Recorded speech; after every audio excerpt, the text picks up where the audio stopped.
महापरिनिर्वाण दिवस के मौके पर संसद परिसर में एक भव्य आयोजन किया गया है, जहां सभी लोकसभा अध्यक्ष, केंद्रीय मंत्री, सांसद डॉक्टर भीमराव अंबेडकर को श्रद्धा सुमन अर्पित करेंगे।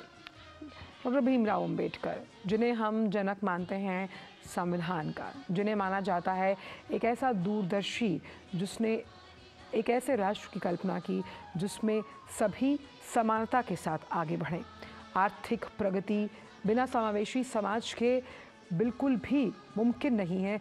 वो इस विचार से भली भांति परिचित थे और शिक्षा का जो अभाव है उससे कैसे पार पाना है वो इस बात को भी समझते थे। इसलिए शिक्षित होना, साक्षर होना, इस बात पर वो हमेशा पुरजोर तरीके से अपनी आवाज़ उठाते रहे। अस्पृश्यता जिसका दंश उन्होंने झेला, उन्होंने यही कोशिश की कि इस तरह के माहौल से ऊपर उठकर लोग आर्थिक विकास की ओर बढ़े। ऋषि हमारे साथ जुड़े हुए हैं। ऋषि, क्योंकि हम शिक्षा पर बात कर रहे थे और इस बात को बाबा साहब बचपन में ही समझ गए थे कि शिक्षा के अभाव में समावेशी विकास की कल्पना और ऐसे समाज की संरचना करना मुमकिन नहीं है। इसलिए शिक्षा और साक्षर होना बेहद ज़रूरी है। देखिए, बाबा साहब का जो सबसे बड़ा पूरी दुनिया को यही है कि शिक्षा सबसे बड़ा अधिकार है और उन्होंने नारा भी दिया था कि शिक्षा वो पूर्वी का दूध है, जो पिएगा वो सहारेगा। यानी कि उन्हें पता था कि शिक्षा के माध्यम से। नीचे आपके वापस आएंगे आपके पास। हम लगातार अपने दर्शकों को बता रहे हैं कि संसद परिसर में बाबा साहब अम्बेडकर के महापरिनिर्वाण से दिवस से जुड़ा ये जो कार्यक्रम है उसका आयोजन किया जा रहा है। यहाँ पर संत समाज भी मौजूद है। इनफैक्ट बौद्ध धर्म के अनुयायी आज उन्हें याद करने के लिए मौजूद हैं और जिस सामाजिक समरसता का जिक्र हम लगातार कर रहे हैं, इसी सामाजिक समरसता की नींव से ही आर्थिक प्रगति का मार्ग प्रशस्त होता है। भावना, बिल्कुल सही कहा आपने आंचल। और आज पूरा जो भारत है, कृतज्ञ राष्ट्र है, वो भारत रत्न डॉक्टर BR अम्बेडकर को नमन कर रहा है। डॉक्टर भीमराव अम्बेडकर एक बड़े समाज सुधारक तो थे ही, एक विद्वानी थे, एक राजनेता थे और उनको संविधान का जनक माना जाता है। कहा जाता है कि उन्होंने जो संविधान का जो प्रारूप तैयार किया उसमें डॉक्टर भीमराव अम्बेडकर की बड़ी भूमिका रही है। उन्होंने अपना पूरा जीवन जातिवाद को ख़त्म करने के लिए और गरीबों, अन्य पिछड़े वर्गों के उत्थान के लिए अर्पित किया। उनके अनुयायियों का मानना है कि उनके गुरु भगवान बुद्ध की तरह ही काफ़ी सदाचारी थे। तो भारतीय संविधान का जो प्रारूप देने वाले थे, जो वंचितों, शोषितों, पीड़ितों की हितों की आवाज़ थे, वो थे डॉक्टर भीमराव अंबेडकर, जिनके जो विचार हैं आज भी प्रासंगिक हैं, आज भी चिरस्थायी हैं। और संसद का ये परिसर देखिए, संसद यानी लोकतंत्र का वो मंदिर जो हमारी लोकतंत्र की आस्था, गरिमा का सबसे बड़ा परिचायक है। इसीलिए भारत को लोकतंत्र की जननी भी कहा गया है और इसी में विश्वास था बाबा साहब का। ये विश्वास इतना चिरस्थायी, इतना मजबूत था कि उनका मानना था कि जब हम तमाम प्रणालियों, संवैधानिक प्रक्रियाओं को मजबूत, सुदृढ़ करने की बात करते हैं, उसमें समावेशी समाज के साथ साथ कैसे जो वंचित हैं, जो गरीब हैं, जो महिलाएं हैं, वो कितना अहम योगदान निभाती हैं।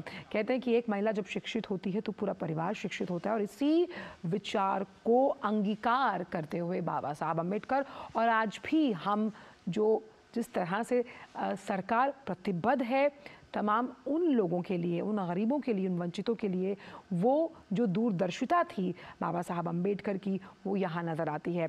जिस आत्मनिर्भर राष्ट्र को लगातार जिसका सपना उन्होंने देखा था, आज हम नव संकल्पों के साथ उस विकसित भारत के पथ पर लगातार अग्रसर हैं। और बाबा साहब, जिन्हें हम सामाजिक न्याय के पुरोधा के रूप में भी जानते हैं, उनका ये हमेशा मानना था कि समाज सबको साथ लेकर चलने वाला जब होता है तो हम आर्थिक परिदृश्य से वैश्विक पटल पर अपनी पहचान को अंकित परिलक्षित करते हैं।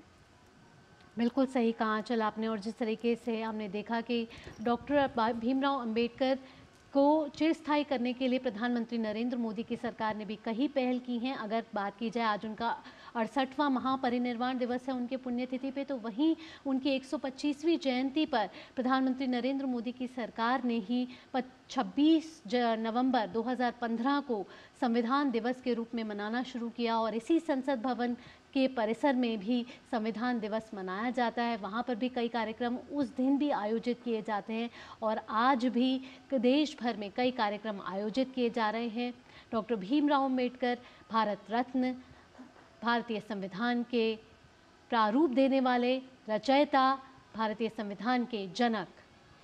और बाबा साहब अम्बेडकर हमेशा से इस बात को परिलक्षित करते गए, कहीं ना कहीं अंकित करते गए कि किस तरह से सभी को साथ लेकर चलना बेहद ज़रूरी है।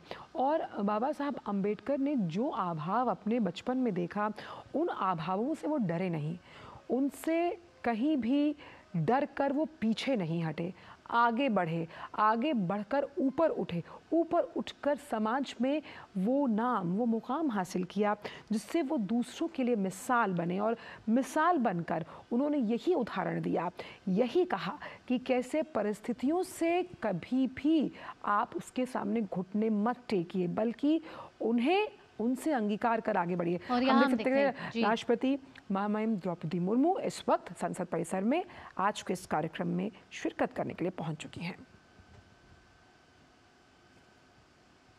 तो अब राष्ट्रपति द्रौपदी मुर्मू, उपराष्ट्रपति जगदीप धनखड़, प्रधानमंत्री नरेंद्र मोदी, लोकसभा स्पीकर ओम बिरला सभी संसद परिसर के इस मंच पर आते हुए जहां डॉक्टर भीमराव अंबेडकर को श्रद्धा सुमन अर्पित किए जाएंगे 68वें महापरिनिर्वाण दिवस के मौके पर। और आज का दिन बेहद अहम, यहाँ पर तमाम गणमान्य मौजूद, राष्ट्रपति द्रौपदी मुर्मू, उपराष्ट्रपति प्रधानमंत्री नरेंद्र मोदी, लोकसभा स्पीकर ओम बिरला, केंद्रीय मंत्री अर्जुन राम मेघवाल को भी आप देख सकते हैं, तमाम अन्य सांसद मौजूद हैं, गणमान्य मौजूद हैं आज के इस कार्यक्रम के लिए। श्रद्धा सुमन अर्पित करती हुई महामहिम राष्ट्रपति द्रौपदी मुर्मू संसद परिसर में जो महापरिनिर्वाण दिवस का आयोजन किया गया उसके उपलक्ष्य में बाबा साहब अम्बेडकर को पूरा कृतज्ञ राष्ट्र आज कर रहा है नमन। राष्ट्रपति द्रौपदी मुर्मू ने भी अर्पित किए श्रद्धा सुमन।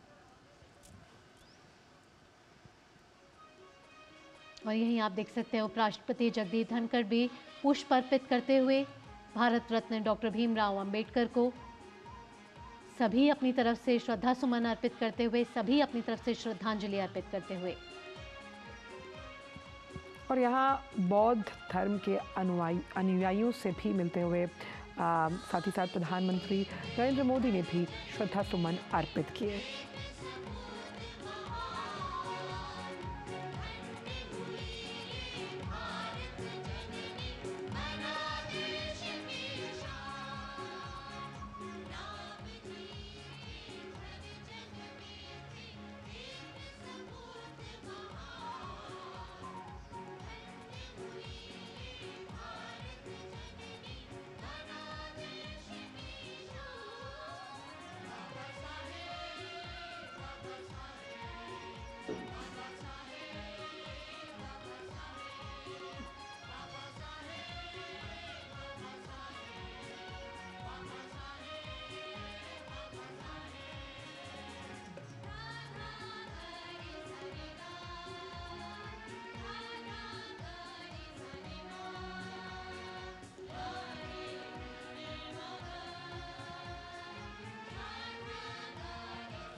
तो हम देख सकते हैं तमाम गणमान्यों को, सांसदों को, एलजी विनय कुमार सक्सेना भी श्रद्धा सुमन अर्पित करते हुए प्रधानमंत्री, उपराष्ट्रपति के साथ साथ राष्ट्रपति ने भी श्रद्धा सुमन अर्पित किए हैं। महापरिनिर्वाण दिवस पर बाबा साहब भीमराव अंबेडकर को बौद्ध धर्म के अनुयायियों से भी मिलते हुए तमाम गणमान्य और सांसद। तो कृतज्ञ राष्ट्र आज भारत रत्न से सम्मानित डॉक्टर भीमराव अंबेडकर को याद कर रहा है। उनकी ये प्रतिमा संसद परिसर में लगी है और ये लोकतंत्र का वो मंदिर है जिसका सम्मान, जिसका पालन करना, लोकतंत्र की जो तमाम मूल्य हैं उनका पालन करना हमेशा से सिखाया था बाबा साहब अंबेडकर ने। जी हाँ, और यही संसद है जहाँ भारतीय संविधान को प्रारूप दिया था डॉक्टर भीमराव अंबेडकर ने। यही वहाँ सेंट्रल हॉल है, यही है जहाँ 9 दिसंबर 1946